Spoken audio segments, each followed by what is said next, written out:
And we should not sound like we're discouraging that from the teachers. I think that must continue. And it is very much encouraged.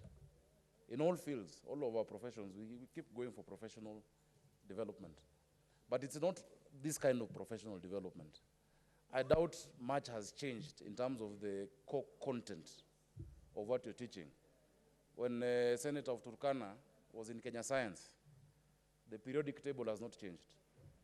It is still hydrogen, helium, lithium, beryllium, boron, carbon, nitrogen, oxygen, sodium, magnesium, and I can go on. It's the same. Mountain formations in geography are the same. The Newton's laws of physics, law of inertia, etc., electronics are the same. What has changed is the methods of doing it and things, the softer issues, IT, where the world is.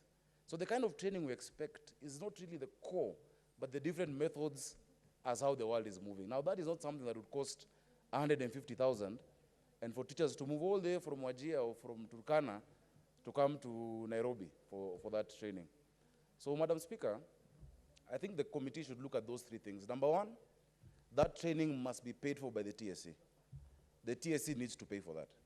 And it should be done in the regions where those teachers are, because there's an institution. In fact, capacity must be developed through the education departments in the districts to be able to continue this learning.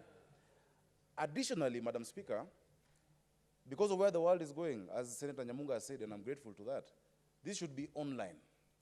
This should be something they should be able, because we're also trying to teach them the ways of today, how things are going, how to log into Zoom, how to help their children think, Because before, Madam Speaker, when we were in school, our barriers or our limits were based on the imagination of our teachers. But students today, their limits and their outlook is unlimited because of the internet and the World Wide Web. So really that is the kind of training that we expect teachers to undergo. So let us encourage teachers. And people are celebrating when Sosion left. Look now, they say you never miss the water till the well runs dry. Sosion would never have let this go on. I think he was a great union leader. We're not hearing NAT coming out strongly. It should come out strongly. Maruma is not in NAT. It should have come out so strongly. They should have come themselves to Parliament to raise this issue. So let's encourage our teachers. But when I speak on the issue of the cost, I can tell you many teachers are like many of us here. The pay slip has zero. They have a lot of loans. I have seen pay slips of many teachers, Madam Speaker. They have mortgages there in their circles. I don't see any who can just out of the blue come up with even that 50,000 for something that they should be getting for free as part of our investment in education. And finally, I heard Senator Dr. Ali talking about CBC. I know there's been hue and cry around this new CBC, but none of us has heard the voice of the students is not being heard.